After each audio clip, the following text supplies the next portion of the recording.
how do you plan to engage the communities of Community District 24? What will you establish to ensure that community members have voice and input and can share with you and your office? Sure. Again, very important question. And I have a plan already to create a task force which will involve my community in each and every decision making. Okay, because whatever we do it for community, right? So community, all the stakeholders have to be a part of our decision making for our community, for our district. And that is my take on it.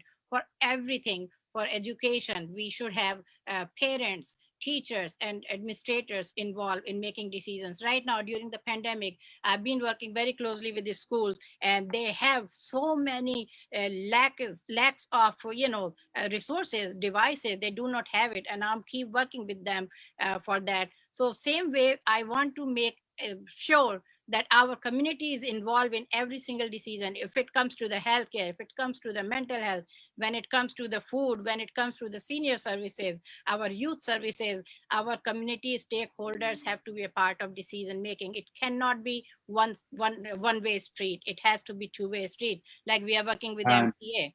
So thank you so much. Thank you.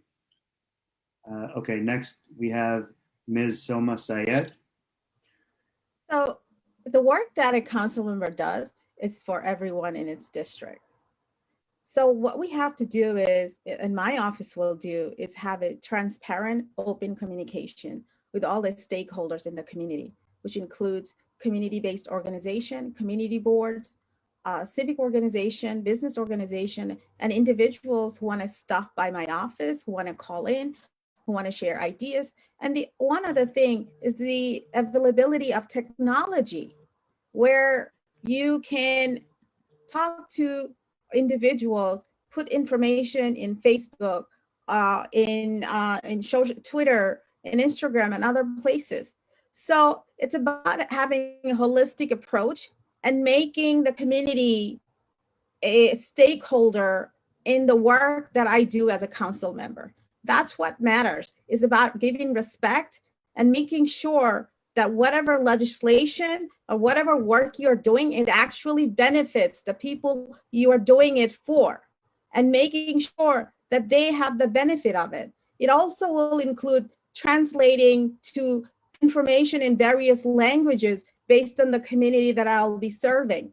So it's going to be a holistic approach, transparent approach, and we'll be working together. And that's my office will be open for.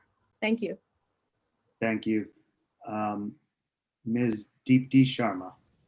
Yeah, the priority is to establish a strong connection to constituents, right? Working with different organizations through a robust and consistent outreach program, from doing regular town halls, establishing advisory councils on all levels, whether it is based off just everyone that's a part of this community that makes this community what it is. And we want to do newsletters, robocalls, and we're going to combine it with putting forth pragmatic plans and policies and fighting for budget allocation that we need and deserve in this district.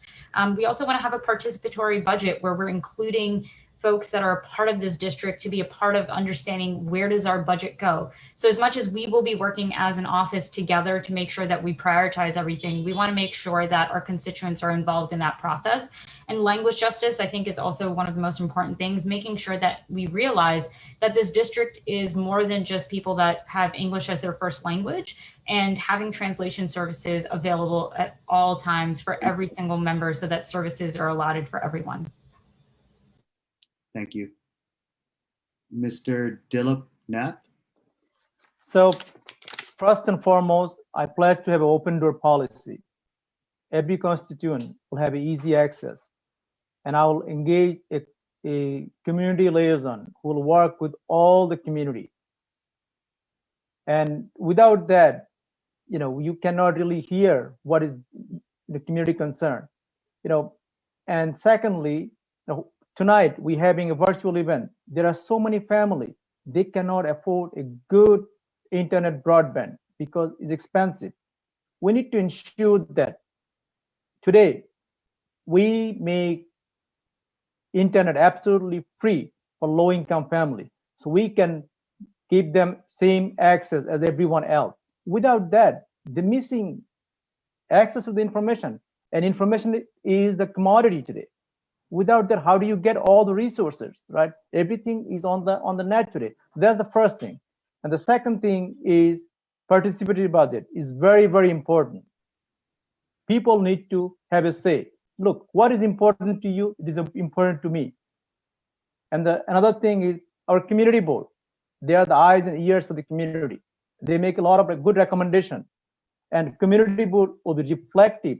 Community board member will be reflective of the community, not who just contributed to the campaign, but they are reflective of the. That is the most important. Time. Thank you. Thank you. Mr. James Gennaro? Yes, thank you. Yeah, this is really this question really gets to what is the function of a district office, and the district office has to be the hubs. You have to have liaisons to the various communities. You have to have people there who speak the language of the people, and you have to make sure that you. And for example, in my case, I chose to have a handicap accessible storefront so that everybody can come in. It wasn't a walk up, and it's all about making sure that the council district office is the hub for all of the activity that's going on in the district. I will say one thing about participatory budgeting, and although I am for it, it has been my experience, and was when I was on the council, that some of the people who have the least access to even knowing about what participatory budgeting is are the ones that get left out. And so when I was in office, I made sure places like PS 82, where no one there knows anything about participatory budgeting. The money has to go to where the need is, not to the people in like the civic culture who have access to me all the time. And it's really up to each of us to make the appropriate decisions on where the resources go. So it's a kind of a balance of participatory and also making sure the money goes where it needs to go. Thank you. Ms. Momita Ahmed, your turn. Thank you. So yeah, I mentioned resident-led oversight council earlier. I would also introduce participatory budgeting. Discretionary funding in this district has only gone to certain parts of the district, while areas like Pamanak and Jamaica, where I live, don't receive any funding. I will fight for participatory budgeting in our district so the community can have direct input on how the money is spent. Brad Lander's district is a really great example of how participatory budgeting does work. We need the working class tenants and activists on the front lines of the crisis our city faces to be on community boards, not party donors, not people who just donate to elected officials. Our campaign will provide comprehensive, our city council would provide comprehensive language access so that all people can easily apply for city-run programs and benefits. That's something we did during the Queen's Mutual Aid, where we actually helped communities. 30 seconds. That's Bengali, help them fill out unemployment. We will also host bi-weekly town hall meetings to listen to the concerns of the diverse communities of our district. And instead of just talking about the problems, we will work together to come up with real solutions that help uplift us all. Thank you.